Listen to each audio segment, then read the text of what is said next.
Last କ୍ଲାସରେ ପଢିଥିଲେ ଧାତୁ ଅଧାତୁ ନାଇଁ। ପଢିଥିଲେ ପଦାର୍ଥ କାହାକୁ କୁହାଯାଏ? ଯେଉଁ ଜିନିଷର ଓଜନ ଅଛି ତାହାକୁ ପଦାର୍ଥ କୁହାଯାଏ। ପଦାର୍ଥ ଦୁଇ ଭାଗରେ ହୁଏ, ବିଶୁଦ୍ଧ ଗୋଟେ ଆଉ ଗୋଟେ ହଉଛି ମିଶ୍ରଣ ଗୋଟେ। ବିଶୁଦ୍ଧ ପଦାର୍ଥ ପୁଣି ଦୁଇ ପ୍ରକାର, ଗୋଟେ ମୌଳିକ ଗୋଟେ ଯୌଗିକ। ମୌଳିକ ଯୌଗିକ। ତାପରେ ମିଶ୍ରଣ ବି ଦୁଇ ପ୍ରକାର, ସମଜାତୀୟ ମିଶ୍ରଣ ଅସମଜାତୀୟ ମିଶ୍ରଣ। ମୌଳିକ 118ଟି ଅଛି, 118ଟି ମୌଳିକ କିସ ଧାତୁରେ ବିଭକ୍ତ କରାଯାଇଛି ଅଧାତୁରେ ମିଶ୍ର ଧାତୁରେ। ତାପରେ ପଢିଥିଲା ଧାତୁ ଆଉ ଅଧାତୁର ରାସାୟନିକ ଭୌତିକ ଧର୍ମ ପଢିଥିଲେ। ଭୌତିକ ଧର୍ମ ମାନେ କିସ?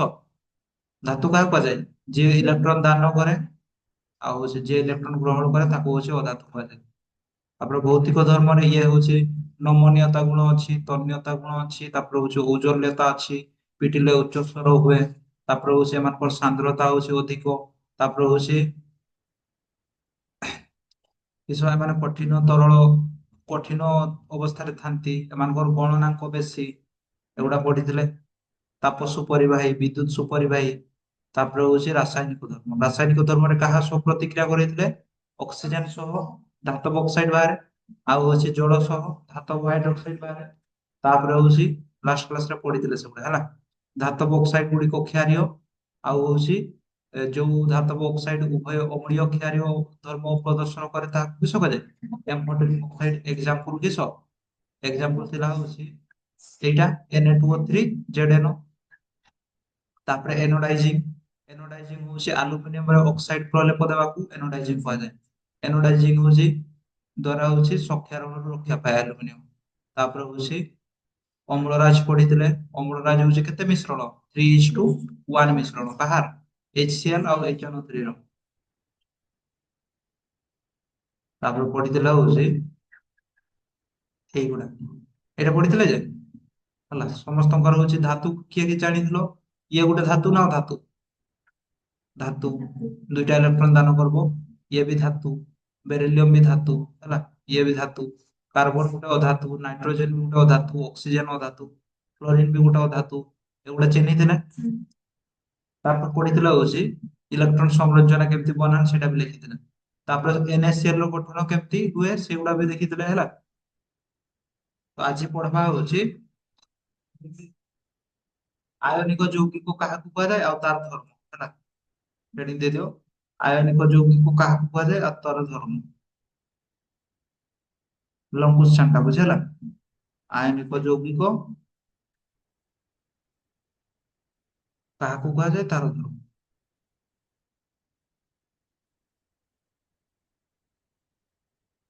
ଏବଂ ତାର ଧର୍ମ ଲେଖ।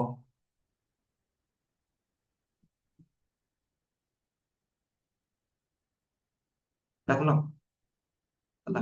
ଫାଷ୍ଟ ଲେଖିଦବ କାହାକୁ କୁହାଯାଏ ହେଲା। ଏନ୍ସର ହଉଛି କିସ? ଆୟନିକ ଯୌଗିକ ହଉଛି ଯେଉଁ ଯୌଗିକ ଆୟନ ବିନିମୟ ଦ୍ଵାରା ତିଆରି ହୋଇଥାଏ ତାକୁ କିସ କୁହାଯାଏ? ଆୟନିକ ଯୌଗିକ। ଆମେ କାର୍ବନ ବିଷୟରେ ବି ପଢିଛେ ହେଲା, ଲେଖିଦିଅ। ଯେଉଁ ଯୌଗିକ ଆୟନ ବିନିମୟ ଦ୍ଵାରା ତିଆରି ହୁଏ।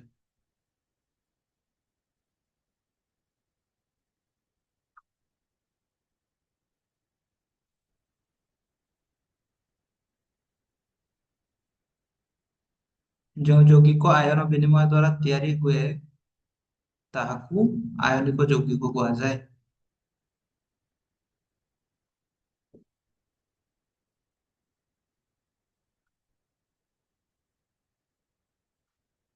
କୁହାଯାଏ। ତାପରେ ହଉଛି ଏକ୍ସାମ୍ପଲ ଲେଖିଦବା। ଏକ୍ସାମ୍ପଲ କିସ ହବ? ଗୋଟେ ଏକ୍ସାମ୍ପଲ NaCl ହେଲା। ତାପରେ ହଉଛି MgOH ହେଲା। ତାପରେ ହଉଛି ସରି MgO ହେଲା। ତାପରେ ହଉଛି MgCl ବି ଗୋଟେ ଆୟନିକ ଯୌଗିକ ହେଲା। ସେମିତି ବହୁତ ଗୁଡା ଆୟନିକ ଯୌଗିକ ହବ। କାର୍ବନ ନାହିଁ ମାନେ ସେଇ ଯୌଗିକଟା କି ଯୌଗିକ? ଆୟନିକ ଯୌଗିକ। ଦେଖିଲ। ତାପରେ ହଉଛି ଆୟନିକ ଯୌଗିକର ଧର୍ମ। ଏହା ଗୋଟିଏ କଠିନ ପଦାର୍ଥ ହେଲା। ଏହା ଗୋଟିଏ କଠିନ ପଦାର୍ଥ। ଜାଣିଥିଲ ହଉଛି ତୁମେ ହଉଛି ଆମର ସହସଂଯୋଜ୍ୟ ଯୌଗିକ କି ପଦାର୍ଥ? କଠିନ ତରଳ ଗ୍ୟାସୀୟ। ଏହା ହଉଛି କିନ୍ତୁ କଠିନ ପଦାର୍ଥ। ତାପରେ ହଉଛି ଏହା ଭଙ୍ଗୁର। ଭଙ୍ଗୁର ମାନେ ଏହା ହଉଛି ଭାଙ୍ଗିଯିବ ବୁଝିଲା। ୟାର ଉପରେ ଚାପ ବଳ ପ୍ରୟୋଗ କଲେ କିସ ହବ? ଭାଙ୍ଗିଯିବ। ତାପରେ ହଉଛି ଗଳନାଙ୍କ ସ୍ଫୁଟନାଙ୍କ ଅଧିକ ଥାଏ। ଗଳନାଙ୍କ ସ୍ଫୁଟନାଙ୍କ ଅଧିକ ଥାଏ। କାରଣ ଲେଖିଦିଅ, କାରଣ ବି ଲେଖିଦିଅ। ଅଣୁ ଅଣୁ ମଧ୍ୟରେ ଆକର୍ଷଣ ବଳ ଅଧିକ ଥାଏ ହେଲା। ସେଠି ହଉଛି ଅଣୁ ଅଣୁ ମଧ୍ୟରେ ଆକର୍ଷଣ ବଳ କମ ଥାଏ ବୋଲି ତାଙ୍କର ଗଳନାଙ୍କ ସ୍ଫୁଟନାଙ୍କ କିସ କମ, ଏମାନଙ୍କର ହଉଛି ଆକର୍ଷଣ ବଳ ଅଧିକ ଥାଏ।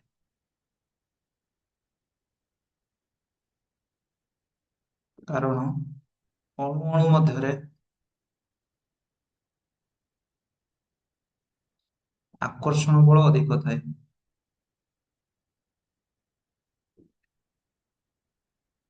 ଅଧିକ ଥାଏ ହେଲା।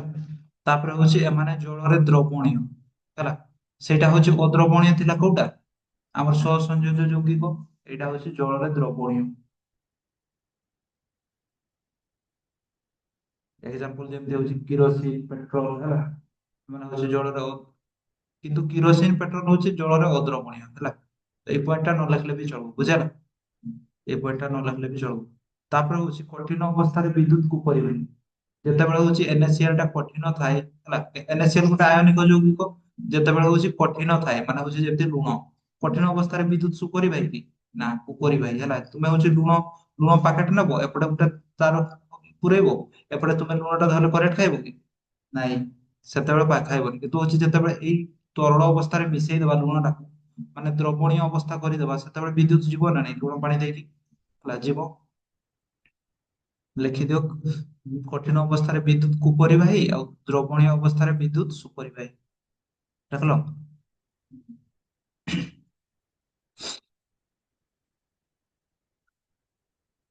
ତାପରେ ହଉଛି ଏଇ ଯେ ଲେଖିଛି, ଆୟନିକ ଯୌଗିକ ମାନଙ୍କର ହଉଛି କି ଗଳନାଙ୍କ ସ୍ଫୁଟନାଙ୍କ ଅଧିକ ହେଲା। ତ ସେଇଠି କେତେଟା ଆୟନିକ ଯୌଗିକ ଅଛନ୍, ତାଙ୍କର ଗଳନାଙ୍କ ସ୍ଫୁଟନାଙ୍କ ଟିକେ ମନେ ରଖବା, ବୁଝିହେଲା। ଯେମିତି ହଉଛି NaCl ର ଗଳନାଙ୍କ କେତେ, 1074 କେଲଭିନ। ସ୍ଫୁଟନାଙ୍କ ହଉଛି 1686। ପୁରା ଲେଖିଦିଅ।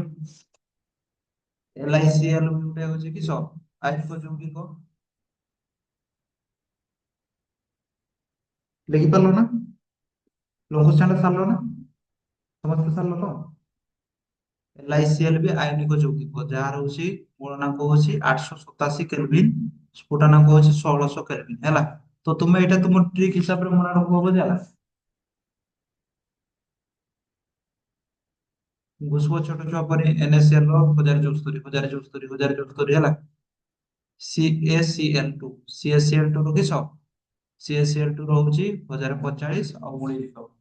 CaO ରହୁଛି 2850 3120 ହେଲା। ତ ଏଇଟା ପଢିଲେ ମନେ ରହିବନି ହେଲା। ଏଇ ଟେବୁଲ ଟା ପୁରା ସିରିୟଲି NaCl, LiCl, CaCl2, CaO, MgCl2 ଏମିତି ଲେଖିଦବ ହେଲା। ତାପରେ ଏମିତି ସିରିୟଲି ମନେ ରଖ, ମାନେ ହଉଛି ସିରିୟଲି ମନେ ରଖ। ଲେଖା ସିରିୟଲି ଲେଖିବ, ଦୁଇଥର ତିନିଥର ଲେଖିକି ପଢବ, ଥରେ ଖଣ୍ଡେ ହେଲା, ମନେ ରହିଯିବ। ଲେଖିଦିଅ ଟେବୁଲ ଟା, ଲେଖିଲ।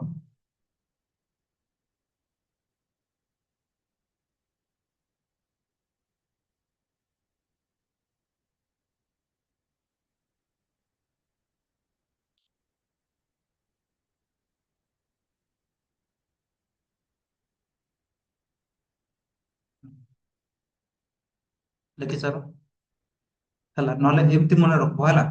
এইটা সিরিয়ালি মনে রাখি পারবো না নাই, NaCl, LiCl, CaCl2, CaO, MgCl2 serially মনে রাখি পারবো ହେଲା। ତାପରେ ତୁମେ ମନେ ରଖିବ ଯେ ଗଣନାଙ୍କ ପ୍ରଥମେ ଲେଖା ହେଇଛି, ତାପରେ ସ୍ଫୁଟନାଙ୍କ ହେଲା। ତ ତୁମେ ମୋବାଇଲ ନମ୍ବର ମନେ ରଖତେ ସୁବିଧା ହବ ନା ନାଇଁ। ଆମର ହଉଛି NaCl ର ମୋବାଇଲ ନମ୍ବର ହଉଛି କିସ 1074 1686, 1074 1686 ହେଲା। ତ ଚାରିଟା ଚାରିଟା ଭାଗ କରିଦବ, ଚାରିଟା ହଉଛି 1074 ନାকি ଗଣନା করে 1074, ସ୍ଫୁଟନା করে 1686। 1074 1686, NaCl ରହୁଛି 1074 1686, ଆଉ ହଉଛି LiCl ରହୁଛି 887 1600, 887 1600 ହେଲା। ଏମିତି ମନେ ରଖ। ତ ତୁମର ଯେମିତି ମନେ ରଖୁଛ ରଖ ହେଲା, ତୁ ମନେ ରଖ। ତ କ୍ୱେଶ୍ଚନ ସେମିତି ଡାଇରେକ୍ଟ କ୍ୱେଶ୍ଚନ ପଡେନି ଯେ ହଉଛି ଆମର CaO ର ସ୍ଫୁଟନାଙ୍କ କେତେ ଗଣନାଙ୍କ କେତେ, ସେଇଟା ବହୁତ କମ ପଡେ ହେଲା। ବେଶୀ ପଡେ ହଉଛି NaCl ର। ବେଶୀ କାହାର ପଡେ, NaCl ର। NaCl ର ଗଳନାଙ୍କ ସ୍ଫୁଟନାଙ୍କ, ଆଉ ଏଗୁଡା ଏତେ ଇମ୍ପୋର୍ଟାଣ୍ଟ ନାହିଁ, ହେଲେ ବି ପଢିକି ଯିବ ହେଲା ପରୀକ୍ଷାରେ। ତାପରେ ହଉଛି ହେଡିଙ୍ଗ ଦିଅ ଧାତୁର ପ୍ରତିକ୍ରିୟାଶୀଳତାର କ୍ରମ।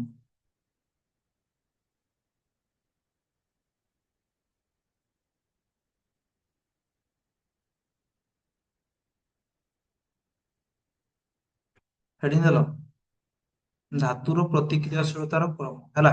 ତା ମାନେ ହଉଛି ଦେଖ, ଧାତୁକୁ ପ୍ରତିକ୍ରିୟା କରେଇଲେ କାହାର ସହ, ଆମର ହଉଛି ଧାତୁକୁ ହଉଛି ଫାଷ୍ଟ ଅକ୍ସିଜେନ ସହ ପ୍ରତିକ୍ରିୟା କରେଇଲେ, ତାପରେ ହଉଛି ଜଳ ସହ, ହେଲା। ତ ସବୁ ଧାତୁ ହଉଛି କିସ ପ୍ରତିକ୍ରିୟା করবে, କିନ୍ତୁ ହଉଛି କିଏ କମ করବ କିଏ ବେଶୀ করବ, ହେଲା। ଯେମିତି ହଉଛି ପଟାସିୟମ, ପଟା ପଟାସିୟମ ଜଳ ସହ ବେଶୀ ପ୍ରତିକ୍ରିୟା করব ନା হচ্ছে ଲୁହାଟା ବେଶୀ ପ୍ରତିକ୍ରିୟା করব କୁହ ନା। পটাশিয়াম সোডিয়াম শুনেছ, পটাশিয়াম আর সোডিয়াম জল সহ বেশি প্রতিক্রিয়া করবে না হচ্ছে লুহা বেশি প্রতিক্রিয়া করবে, লুহা মানে হচ্ছে Fe, বেশি প্রতিক্রিয়া কিଏ করব, সোডিয়াম পটাশিয়াম, ହେଲା। তো হচ্ছে এମାନେ হচ্ছে জଳରେ ମିଶିଲା ମାତ୍ରେ ହିଁ କିସ ହେଇଯିବେ, ଜଳି ଯିବେ ବା ବ୍ଲାଷ୍ଟ ହେଇଯିବେ, ବୁଝିଲା।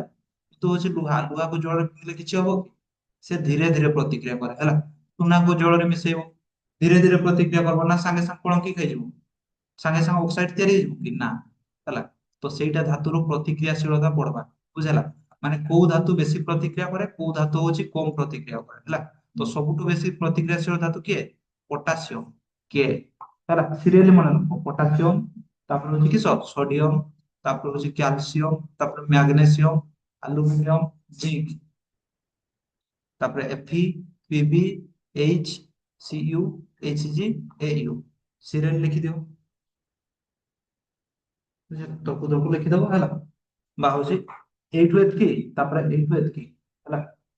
ତ ଏମିତି ଯଦି କ୍ୱେଶ୍ଚନ ପଡିବ, ସୁନା ଆଉ ପଟାସିୟମ ଭିତରେ ଅଧିକ ପ୍ରତିକ୍ରିୟାଶୀଳ କିଏ, ପଟାସିୟମ। ଯଦି ପଡିବ ହଉଛି ସୁନା ଆଉ ମର୍କ୍ୟୁରୀ, ମର୍କ୍ୟୁରୀ ମାନେ ହଉଛି Hg, ବେଶୀ ପ୍ରତିକ୍ରିୟାଶୀଳ କିଏ, ମର୍କ୍ୟୁରୀ, ହେଲା। କପର ହାଇଡ୍ରୋଜେନ ଭିତରେ ବେଶୀ ପ୍ରତିକ୍ରିୟା କିଏ, ହାଇଡ୍ରୋଜେନ। ଲେଡ ଆଇରନ୍ ଭିତରେ ଆଇରନ୍, ହେଲା। ମନେ ରହିବ ସିରିଏଲ ଟା, ହେଲା, ଏମିତି କ୍ୱେଶ୍ଚନ ପଡେ। ତାପରେ ହଉଛି ଧାତୁର ଉପସ୍ଥିତି, ହେଲା। ହେଡିଂ ଦେଇଦିଅ ଧାତୁର ଉପସ୍ଥିତି। ଧାତୁର ଉପସ୍ଥିତି ମାନେ କିସ କହ ନା, ଧାତୁ କୋଉଠୁ ମିଳେ ଆମକୁ, ହେଲା। ଧାତୁ କୋଉଠୁ ମିଳେ, ସବୁ ଧାତୁ କୋଉଠୁ ମିଳେ, ପୃଥିବୀରୁ ହିଁ ମିଳେ, ପୃଥିବୀ ପୃଷ୍ଠରୁ ହିଁ ମିଳେ, ପୃଥିବୀର ମାଟି ଭିତରେ ଲୁହା କୋଉଠୁ ମିଳେ, ମାଟି ତଳୁ ମିଳେ। ସୁନା କୋଉଠୁ ମିଳେ, ମାଟି ତଳୁ ମିଳେ। ଆଉ ହଉଛି କିସ କାର୍ବନ ବି ମାଟି ତଳୁ ମିଳେ, ସବୁ ଧାତୁ ମାଟି ତଳୁ ମିଳେ, ବୁଝିଲା। ତ ହେଡିଂ ଦେଇଦିଅ ଧାତୁର ଉପସ୍ଥିତି।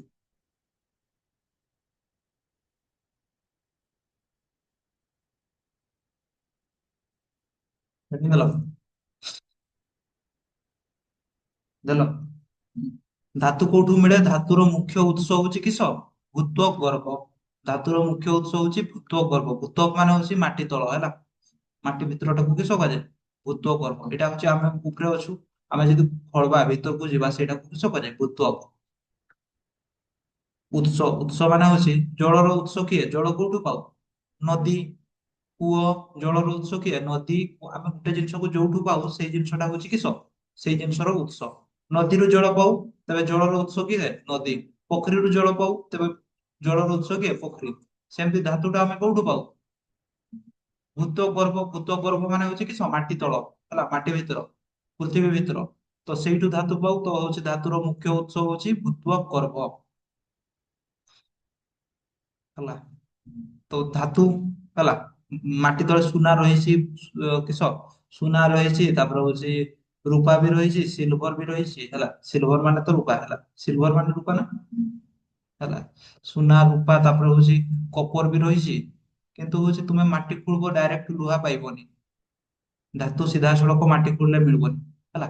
ତ ଏଇଟା ପୃଥିବୀ। ତ ତୁମେ ଜାଣି ପକେଇଲ ଯେ ଧାତୁ ମାଟି ତଳେ ଥାଏ, ତ ସିଧା ଖୋଳିବ ପାଇବନି, ହେଲା। କିସ ପାଇବ, ଧାତୁ ପିଣ୍ଡ ପାଇବ, ବୁଝିଲା। ଲିଖିତ ଧାତୁ ସିଧାସଳଖ ମାଟି ଖୋଳିଲେ ମିଳେନି, ଏହା କୋଉ ଅବସ୍ଥାରେ ମିଳେ, ଧାତୁ ପିଣ୍ଡ ବା ଅର ଅବସ୍ଥାରେ ମିଳେ, ବୁଝିଲା। ଅର ମାନେ କିସ, ଅର ମାନେ ହଉଛି ଧାତୁ ପିଣ୍ଡ, ହେଲା। ତ କ୍ୱେଶ୍ଚନ ପଡେ 1 ମାର୍କର, ଧାତୁ କୋଉ ଅବସ୍ଥାରେ ମିଳେ, ଭୂତ ଗର୍ଭରୁ କୋଉ ଅବସ୍ଥାରେ ମିଳେ, ଅର ଅବସ୍ଥାରେ ମିଳେ, ହେଲା। ବା ଏମିତି କୁହାଯିବ, ଧାତୁ ପିଣ୍ଡକୁ କିସ କୁହାଯାଏ, ଅର କୁହାଯାଏ, ହେଲା। ଅର ମାନେ କିସ କୁହ ନା, ଅର ମାନେ ହଉଛି ଧାତୁ ଥିବ ତାର ସହ ହଉଛି କିଛି ଅଲଗା ଜିନିଷ, ହେଲା। ମାନେ କିଛି ମାନେ ଅଲଗା କିଛି ଅଦରକାରୀ ଜିନିଷ ବି ମିଶି ରହିଥିବ, ବୁଝିଲା। ସେଇଟାକୁ କୁହାଯାଏ ଓର ବା ଧାତୁ ପିଣ୍ଡ, ବୁଝିଲା। ତ ସେଇଟାକୁ ଯେତେବେଳେ କାଢା ଯିବ, ଗୋଟେ ଓରକୁ କାଢା ଗଲା, ମାଟି ଖୋଳିକି ଗୋଟେ ଓରକୁ କଢା ଗଲା, ସେଟାକୁ ତାପରେ କିସ କରାଯିବ, ନିଷ୍କାସନ କରାଯିବ। ସେଇ ଓରରୁ ଧାତୁକୁ ନିଷ୍କାସନ କରାଯିବ, କିସ କରାଯିବ, ଓରରୁ ଧାତୁକୁ ନିଷ୍କାସନ କରାଯିବ। ତାପରେ ଯାଇକି ଧାତୁ ବ୍ୟବହାର କରିବ, ହେଲା। ତ ଲେଖିଦିଅ ଧାତୁ ନିଷ୍କାସନ କିପରି କରାଯାଏ।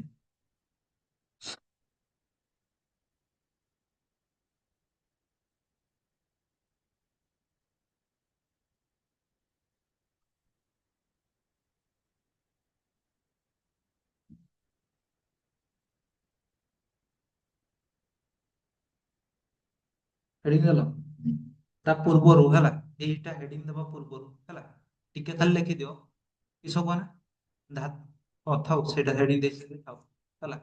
ଏଇ ହଉଛି ଧାତୁକୁ ନିଷ୍କାସନ ଯେ କରାଯାଏ ସେଇ ହିସାବରେ ଧାତୁକୁ କେତେ ଭାଗରେ ବିଭକ୍ତ କରାହେଇଛି ଜାଣିଛ? ତିନି ଭାଗରେ।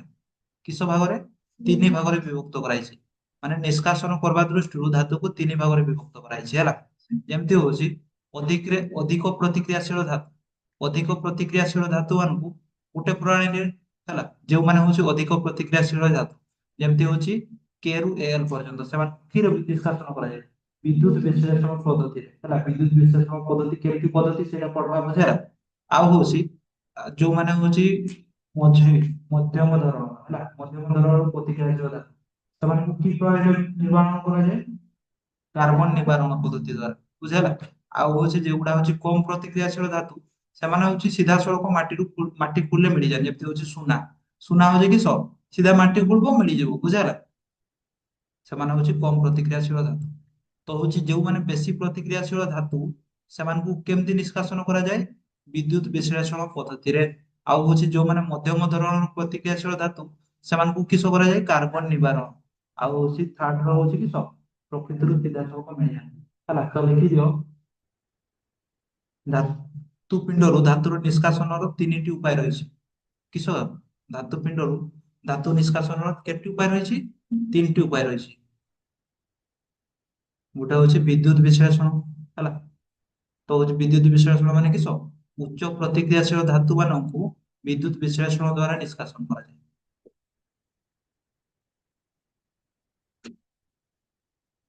ତ ପଢବ ଲଙ୍ଗ କ୍ୱେଶ୍ଚନ ବି ପଢିପାରେ ହେଲା, 2 ମାର୍କ ବି ପଢିପାରେ। ବିଦ୍ୟୁତ ବିଶ୍ଳେଷଣ ହେଲା, ତ ବିଦ୍ୟୁତ ବିଶ୍ଳେଷଣ କିସ ସେଇଟା ବି ଡିଟେଲସ ରେ ପଢାଯିବ ବୁଝିଲା। ତ ହଉଛି ବିଦ୍ୟୁତ ବିଶ୍ଳେଷଣ ମାନେ ଅଧିକ ପ୍ରତିକ୍ରିୟାଶୀଳ ଧାତୁ କୋଉଗୁଡା? କେ ରୁ ଏଲ ପର୍ଯ୍ୟନ୍ତ। ପଟାସିୟମ, ପଟାସିୟମ ରୁ ଏଲ ପର୍ଯ୍ୟନ୍ତ। ଏଲ କଣ? ଏଲ। ପଟାସିୟମ ରୁ ଏଲ ପର୍ଯ୍ୟନ୍ତ ହଉଛି କିସ? ବିଦ୍ୟୁତ ବିଶ୍ଳେଷଣ ଦ୍ଵାରା ନିଷ୍କାସନ କରାଯାଏ ହେଲା, ବିଦ୍ୟୁତ ବିଶ୍ଳେଷଣ ଦ୍ଵାରା। ତାପରେ ହଉଛି ଜେଡେନ ରୁ ସିଏଲ ପର୍ଯ୍ୟନ୍ତ ହଉଛି କାର୍ବନ ନିବାରଣ ଦ୍ଵାରା। ସିଏଲ ନା କିସ ଲେଖା ହେଇଛି? ସିୟୁ ହେଲା, ସିୟୁ କରେକ୍ସନ କର। ଜେଡଏନ ରୁ ସିୟୁ, ଜେଡଏନ ରୁ ସିୟୁ କପର ପର୍ଯ୍ୟନ୍ତ ହଉଛି, ଜିଙ୍କ ରୁ କପର ପର୍ଯ୍ୟନ୍ତ ହଉଛି କିସ? କାର୍ବନ ନିବାରଣ ଦ୍ଵାରା ହଉଛି ଧାତୁ ନିଷ୍କାସନ କରାଯାଏ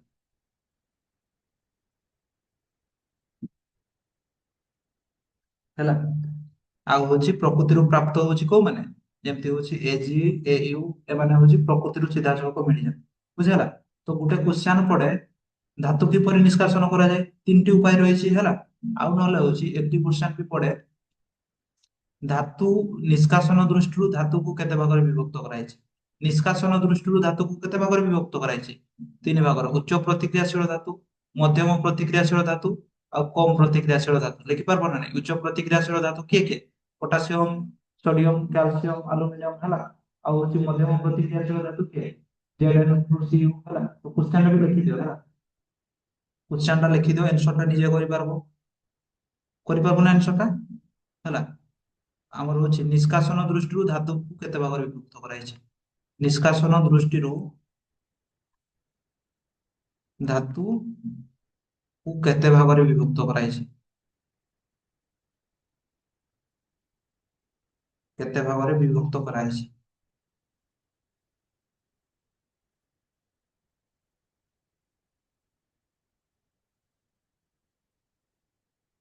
ଦେଖିଲ?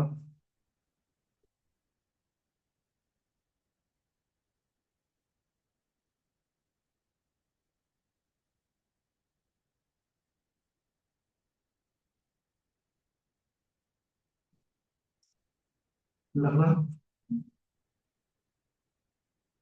ହେଲା, ତାପରେ ଗୋଟେ ଚିତ୍ର ବନେଇବା, ଗୋଟେ ଡାଇଗ୍ରାମ ବନେଇବା ହେଲା। ତ ଏଇଟାରୁ ପୁରା ବିଷୟ ଏଇନା ଖତମ ହେଇଯିବ ବୁଝିଲା। ଧାତୁ ପିଣ୍ଡ ଧାତୁକୁ କେତେ ଭାଗରେ ବିଭକ୍ତ କରାଯାଇଛି? ତିନି ଭାଗରେ।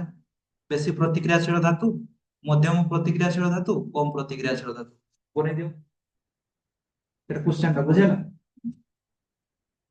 তো লিখি দিও। এটা বুঝবা ହେଲା ମାନେ ମନେ ରଖବା ଟ୍ରିକ୍ ଗୋଟେ ଦେଖୁଛି।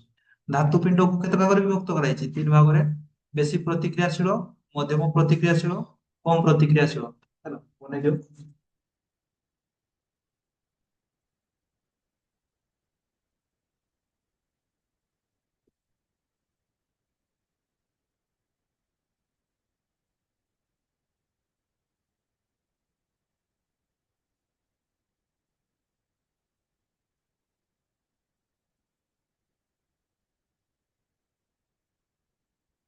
ବନେଇଲ?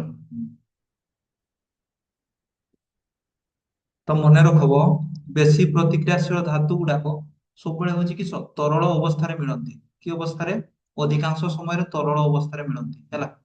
ବେଶୀ ପ୍ରତିକ୍ରିୟାଶୀଳ ଧାତୁ କିସ? ପଟାସିୟମ, ତାପରେ ହଉଛି ସୋଡିୟମ, ଏମାନେ ସବୁବେଳେ କିସ ଅବସ୍ଥାରେ ମିଳନ୍ତି? ତରଳ ଅବସ୍ଥାରେ ମିଳନ୍ତି ହେଲା। ଆକ୍ଚୁଆଲି ମାନେ ଧାତୁ ନାହିଁ, ଧାତୁ ପିଣ୍ଡ ଅବସ୍ଥାରେ ବୁଝିଲା। ଧାତୁ ହଉଛି ଇଏ ହେଇଯିବ, କଠିନ ହେଇଯିବ ହେଲା। କିସ ଅବସ୍ଥାରେ ମିଳନ୍ତି? ତରଳ ଅବସ୍ଥାରେ ମିଳନ୍ତି ହେଲା। ନହେଲେ ହଉଛି ତରଳ ଧାତୁ କିଏ ଅଛି? ପାରଦ ହିଁ ତରଳ ଧାତୁ ହେଲା। ଏମାନେ ହଉଛି ଫାଷ୍ଟ ମିଶିକି ଧାତୁ ପିଣ୍ଡ ଯେତେବେଳେ ଥିବେ ହେଲା, ସେମାନେ ତରଳ ଅବସ୍ଥାରେ ଥାନ୍ତି, ତ ତରଳ ଅବସ୍ଥାରେ ମିଳନ୍ତି। ବେଶୀ ପ୍ରତିକ୍ରିୟାଶୀଳ ଧାତୁ ତରଳ ଅବସ୍ଥାରେ ମିଳନ୍ତି। ତାପରେ ହଉଛି ଯୋଉମାନେ ହଉଛି ମଧ୍ୟମ ପ୍ରତିକ୍ରିୟାଶୀଳ ଧାତୁ, ସେମାନେ ହଉଛି ଦୁଇଟା ଅବସ୍ଥାରେ ମିଳନ୍ତି। କିସ କନା? କାର୍ବୋନେଟ ଅବସ୍ଥାରେ ମିଳନ୍ତି ଆଉ ସଲଫାଇଡ ଅବସ୍ଥାରେ ବି ମିଳନ୍ତି। ମଧ୍ୟମ ପ୍ରତିକ୍ରିୟାଶୀଳ ଧାତୁ କି ଅବସ୍ଥାରେ ମିଳନ୍ତି? କାର୍ବୋନେଟ ଅବସ୍ଥାରେ ବି ଆଉ ସଲଫାଇଡ ଅବସ୍ଥାରେ ବୁଝିଲା। ଆଉ ହଉଛି କମ ପ୍ରତିକ୍ରିୟାଶୀଳ ଧାତୁ, ସେମାନେ ହଉଛି ମନେ ରଖ ସିଧାସଳଖ ପ୍ରକୃତିରୁ ମିଳନ୍ତି କିମ୍ବା ହଉଛି ସଲଫାଇଡ ଅବସ୍ଥାରେ ବି ମିଳନ୍ତି ବୁଝିଲା। ସିଧାସଳଖ ଯିଏ ମିଳିଗଲା ତ ଠିକ ଅଛି, ଡାଇରେକ୍ଟ ମାଟି ମାଟି ପୁରିଲ ବ୍ୟବହାର କରିଦେଲ ବୁଝିଲା। ଆଉ ହଉଛି ଅଧେ ଗୁଡା କି ସଲଫାଇଡ ଅବସ୍ଥାରେ ମିଳନ୍ତି ହେଲା। ଦେଖିଦିଅ କାର୍ବୋନେଟ ଆଉ ଗୋଟେ ହଉଛି ସଲଫାଇଡ। ସଲଫାଇଡ ନନ୍ଦେଶ୍ଵର ଲବ ହରେଆକାର ପରସେଇଡ ହେଲା, ସଲଫାଇଡ ଅବସ୍ଥାରେ ମିଳନ୍ତି। ବେଶୀ ପ୍ରତିକ୍ରିୟାଶୀଳ ଧାତୁ ପଟାସିୟମ, ସୋଡିୟମ ଏଗୁଡା ହଉଛି କି ଅବସ୍ଥାରେ ମିଳନ୍ତି? ପ୍ରକୃତିରେ ତରଳ ଅବସ୍ଥାରେ। ଆଉ ହଉଛି ମଧ୍ୟମ ପ୍ରତିକ୍ରିୟାଶୀଳ ଧାତୁ ଯେମିତି ହଉଛି ଜିଙ୍କ, କପର ଏଗୁଡା ହଉଛି କି କାର୍ବନ ଅବସ୍ଥାରେ, କାର୍ବୋନେଟ ଅବସ୍ଥାରେ ମିଳନ୍ତି। ତାପରେ ହଉଛି ସଲଫାଇଡ ଅବସ୍ଥାରେ ମିଳନ୍ତି ବୁଝିଲା। ଆଉ ଯୋଉମାନେ କମ ପ୍ରତିକ୍ରିୟାଶୀଳ ଧାତୁ, ସେମାନେ ହଉଛି ସିଧାସଳଖ ପ୍ରକୃତିରୁ ମିଳନ୍ତି ଆଉ ନହେଲେ ହଉଛି ସଲଫାଇଡ ଅବସ୍ଥାରେ ମିଳନ୍ତି ବୁଝିଲା। ମନେ ରହିବ ହେଲା। ଯଦି ପଢବ ହଉଛି ଏଇ ଯେ ଲେଖବ ଏଇଟା, ନିଷ୍କାସନ ଦୃଷ୍ଟିରୁ ଧାତୁକୁ କେତେ ଭାଗରେ ବିଭକ୍ତ କରାଯାଇଛି? କେତେ ଭାଗରେ ତା ହେଲା? ତିନି ଭାଗରେ। ବେଶୀ ପ୍ରତିକ୍ରିୟାଶୀଳ, ମଧ୍ୟମ ପ୍ରତିକ୍ରିୟାଶୀଳ, କମ ପ୍ରତିକ୍ରିୟାଶୀଳ। ତ ବେଶୀ ପ୍ରତିକ୍ରିୟା ଲେଖବ ବେଳେ କିସ ଏକ୍ସାମ୍ପଲ ଲେଖବ। ତାପରେ ହଉଛି ଏମାନେ ତରଳ ଅବସ୍ଥାରେ ମିଳନ୍ତି, ଏମାନଙ୍କୁ ବିଦ୍ୟୁତ ବିଶ୍ଳେଷଣ ଦ୍ଵାରା ଅଲଗା କରାଯାଏ। ମନେ ରଖିପାରିବ ନା ହେଲା। ମଧ୍ୟମ ପ୍ରତିକ୍ରିୟାଶୀଳ ବି ଲେଖିପାରିବ, ଏମାନଙ୍କୁ କାର୍ବୋନେଟ ଅବସ୍ଥାରେ ମିଳନ୍ତି ଆଉ ହଉଛି ସଲଫାଇଡ ଅବସ୍ଥାରେ ବି ମିଳନ୍ତି ବୁଝିଲା। ତାପରେ କେମିତି ଇଏ କରାଯାଏ ଦେଖ। ଏଇ ଯେ ତରଳ ଅବସ୍ଥାରେ ମିଳିଲେ ତ ହଉଛି ସେମାନଙ୍କୁ ହଉଛି କିସ କରାଯାଏ? କେମିତି ଅଲଗା କରାଯାଏ? ଧାତୁ ପିଣ୍ଡଟା କି ଅବସ୍ଥାରେ ଥାଏ? ତରଳ ଅବସ୍ଥାରେ। ୟାର ଧାତୁ ପିଣ୍ଡଟା ତରଳ ଅବସ୍ଥାରେ ଥାଏ। ତ ହଉଛି ଧାତୁକୁ ଅଲଗା କରିବା, ଧାତୁ ପିଣ୍ଡରୁ ଧାତୁକୁ ଅଲଗା କରିବା କି ଦ୍ଵାରା? ବିଦ୍ୟୁତ ବିଶ୍ଳେଷଣ ଦ୍ଵାରା ଅଲଗା କରାଯାଏ। ବିଦ୍ୟୁତ ବିଶ୍ଳେଷଣ ଦ୍ଵାରା ଅଲଗା କରାଯାଏ। ଦେଖିଦିଅ।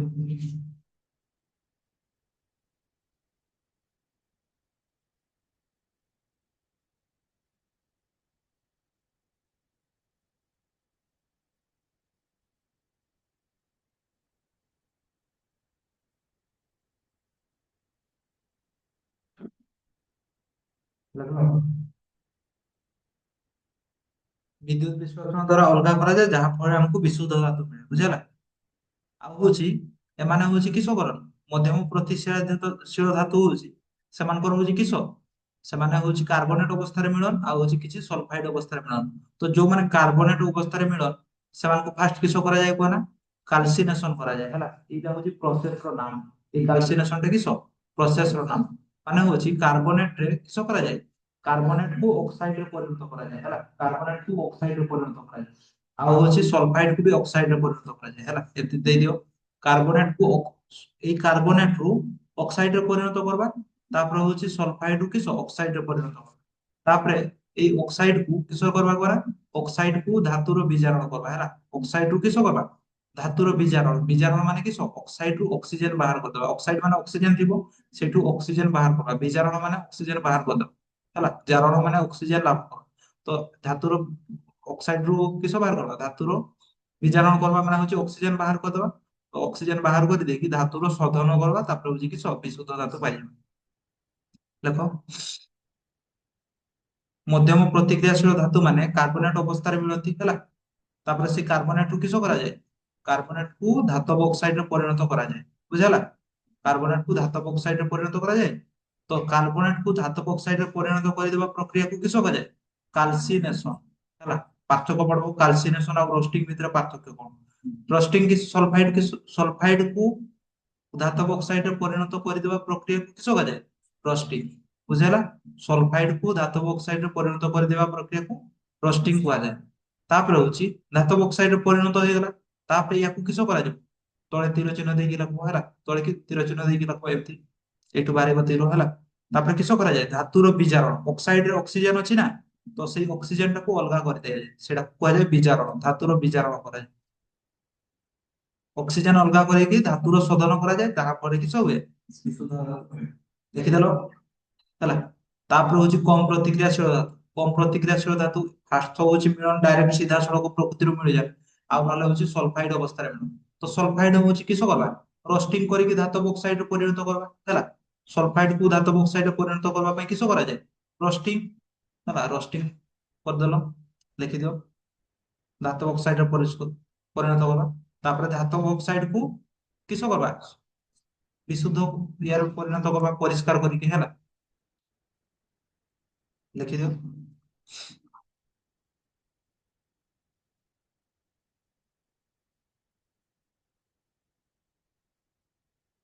ଲେଖିଲ,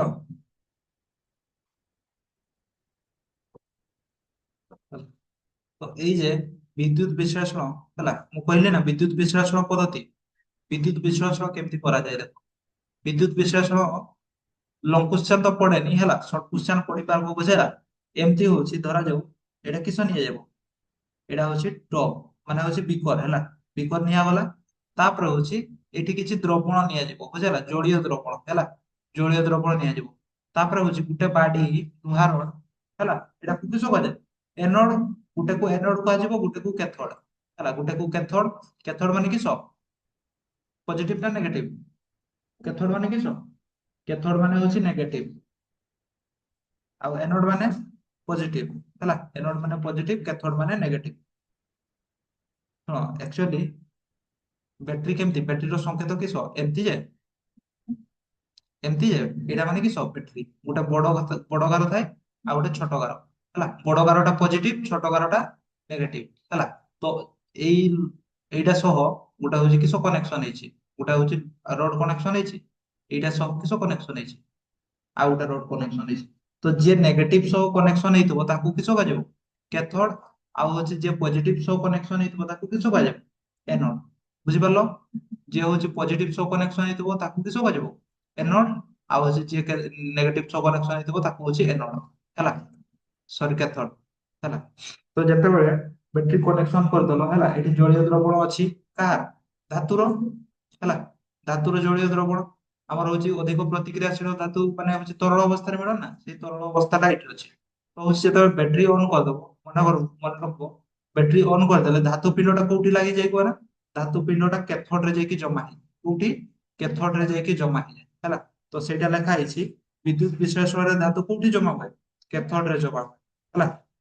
ଆଉ ଅଧାତୁ କୋଉଠି ଜମା ହୁଏ, ଏନୋଡରେ ଜମା ହୁଏ। ମନେ ରଖିପାରିବ 1 ମାର୍କ ସର୍ଟ କ୍ୱେଶ୍ଚନ, ବୁଝିପାରିଲ। ବିଦ୍ୟୁତ ବିଶ୍ଳେଷଣ, ବିଦ୍ୟୁତ ବିଶ୍ଳେଷଣ କେମିତି କରାଯିବ ନା, ଫାଷ୍ଟ ହଉଛି ତରଳ ଅବସ୍ଥାରେ ମିଳିଲା ଧାତୁ ହେଲା, ଧାତୁ ପିଣ୍ଡଟା ତରଳ ଅବସ୍ଥାରେ ମିଳିଲା, ଅଧିକା ପ୍ରତିକ୍ରିୟାଶୀଳ ଧାତୁ ମାନେ। ତ ହଉଛି ଏଇଠି ସେଇ ତରଳ ଅବସ୍ଥାକୁ ନିଆଗଲା।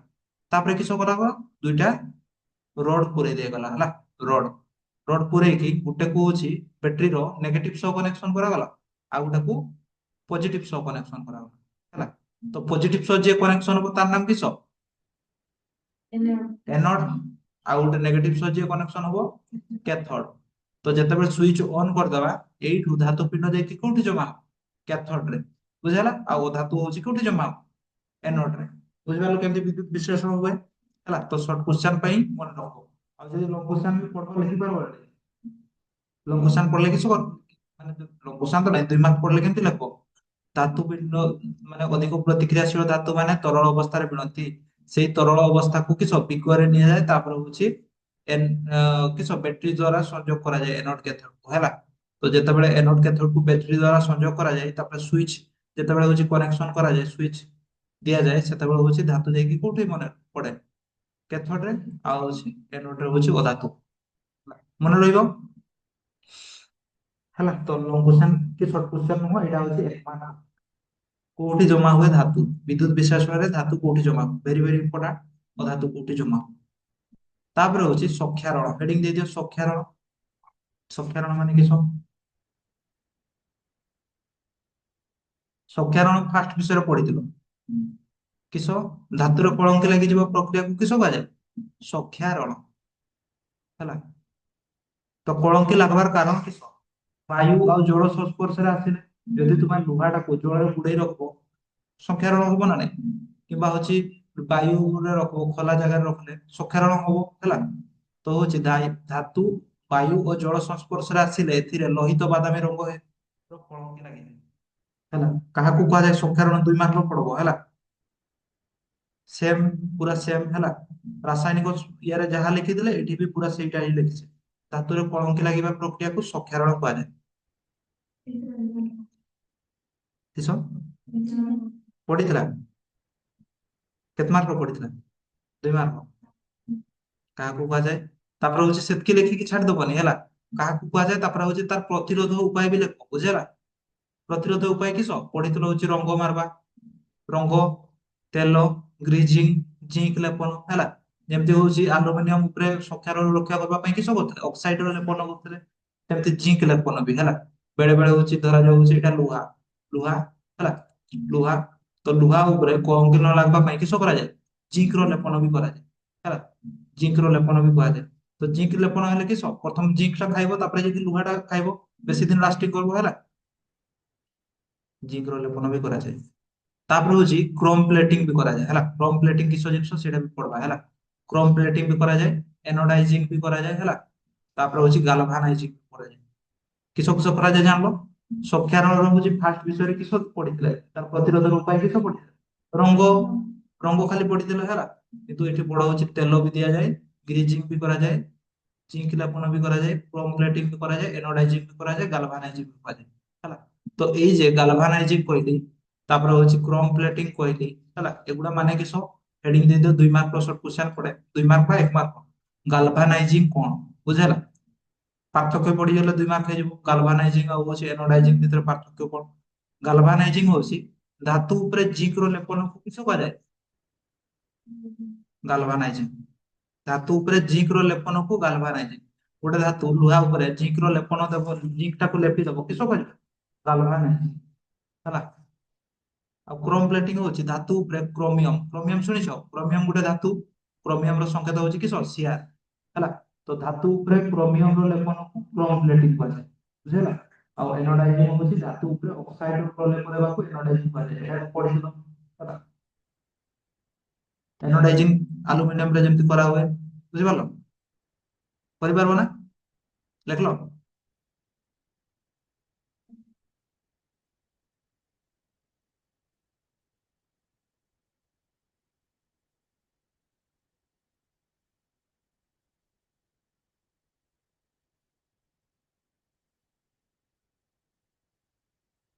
ଲେଖିଲ? ସରିଲା କି?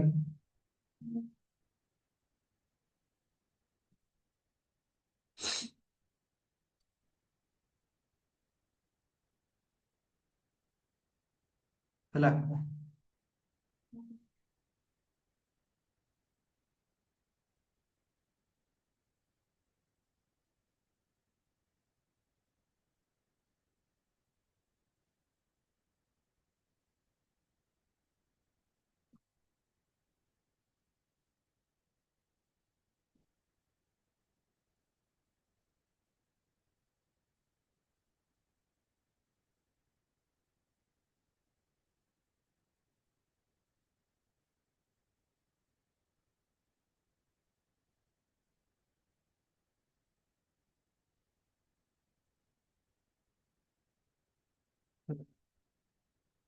ଜାଣିଲ? ତାପରେ ହଉଛି ଲାଷ୍ଟରେ ଲେଖିଦିଅ ହେଲା। କେତେ ଗୁଡାକ ମିଶ୍ର ଧାତୁ, ମିଶ୍ର ଧାତୁ କହିଥିଲି ନା ହେଲା।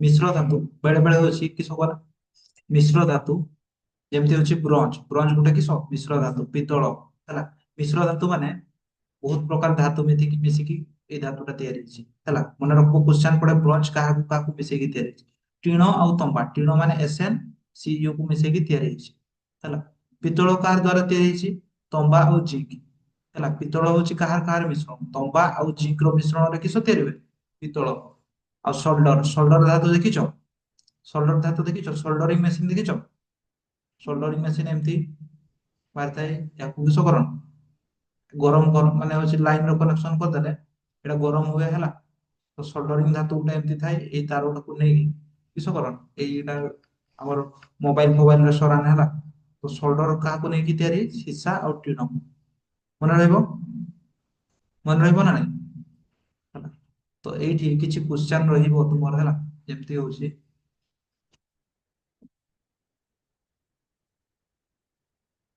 କ୍ୱେଶ୍ଚନ ପାର୍ଥକ୍ୟ ପଡବ ହଉଛି ରୋଷ୍ଟିଂ କଣ ରୋଷ୍ଟିଂ କଣ ରୋଷ୍ଟିଂ କଣ ହେଲା ଆଉ ଗୋଟେ କ୍ୱେଶ୍ଚନ କିଛି ହେଇପାରିବ